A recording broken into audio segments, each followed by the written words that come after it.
What is up, everyone? Welcome, welcome. It's Courtney Rollins from the Aqua Team. I'm the CEO of Aqua Team Properties. Aqua Team Properties, we're primarily focusing on wholesaling investment properties. We help people solve problems and create opportunities for income and for wealth in real estate. Today, we are actually at our sales training. Tell your followers, how do I tell my followers what we're doing? Sales training. I'm on Instagram Live at Aqua Team _properties. We have tons of videos at Aqua Team and YouTube. And today we're talking about sales training. What? Okay, let me just type it in. My buyer or my seller. This is live, folks. Seller wants full asking price or full market value. What to do? All right, so I think I just posted a title on my Instagram. My man Eddie here, boss, man, you are like clockwork. I hope all's well with you, man.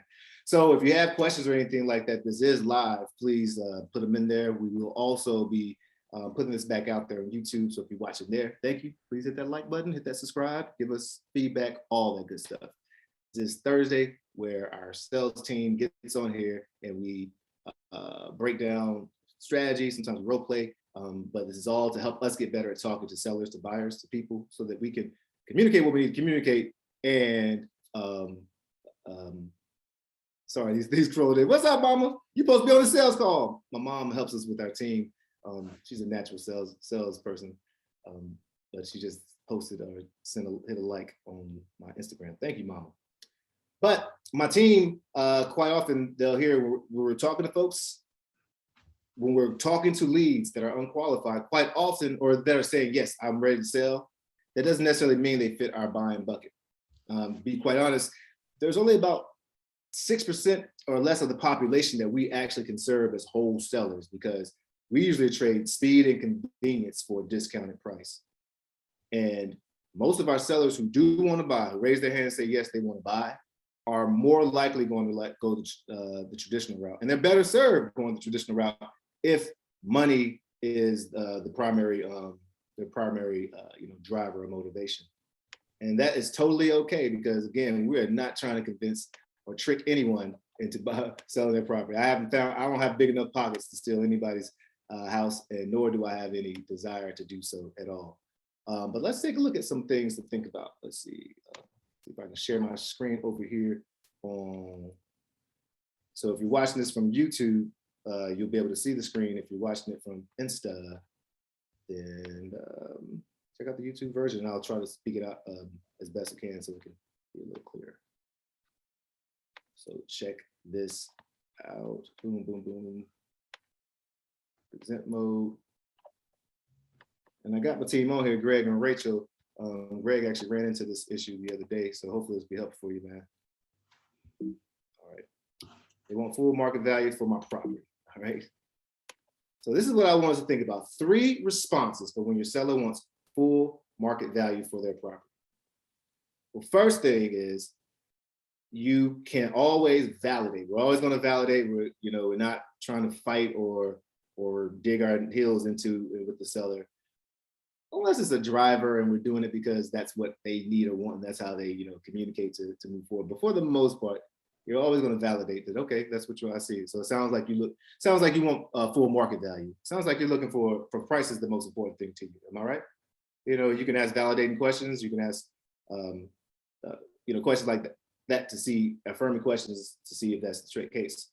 And then at that point, it's okay to pivot to back to rapport building. To pivot to another question. We have our reversals where we're, okay, it sounds like price is important to you. What else is important to you? Or it sounds like price is important to you. Tell me more about this or that. And then you're, going down that road. But you also can always go back to the seller's pain point.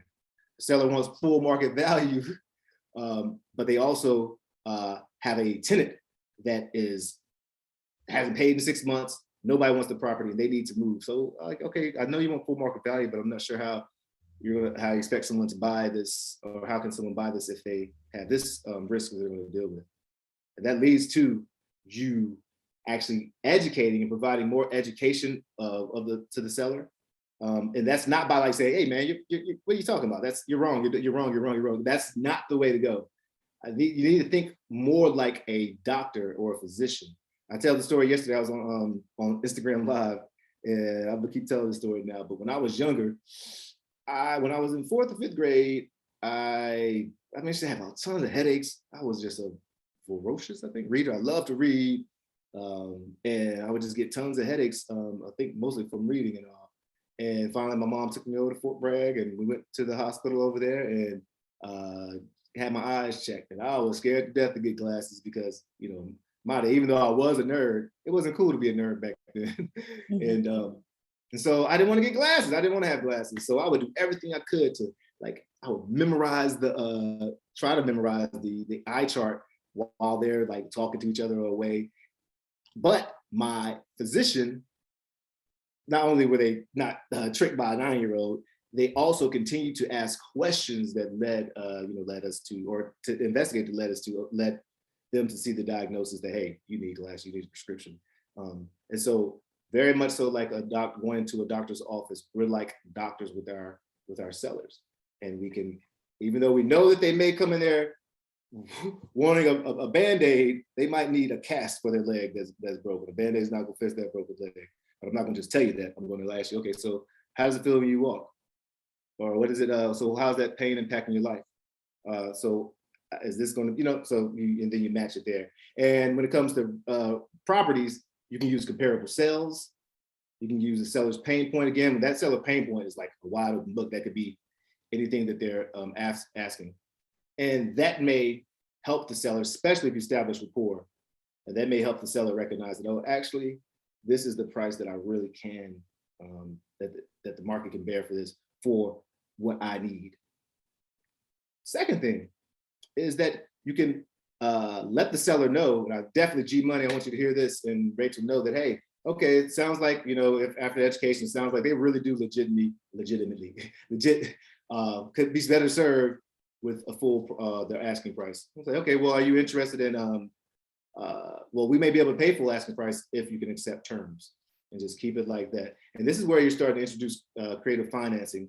But what we don't want to do is, remember that whole be dumb like Columbo. We don't want to try to outsmart, outtalk, and outjazz our sellers. So saying terms leaves it open-ended, where they may ask, well, what do you mean? And then for my team, G Money, you can, as you continue to train on this, you'll be able to lock it up and move forward. But at this point, that's the handoff. That's the opportunity for the handoff, and to edify the next person in the stage. So you can say, hey, all right, well, great. Well, you know what? What I can do is connect you to the person responsible for that program.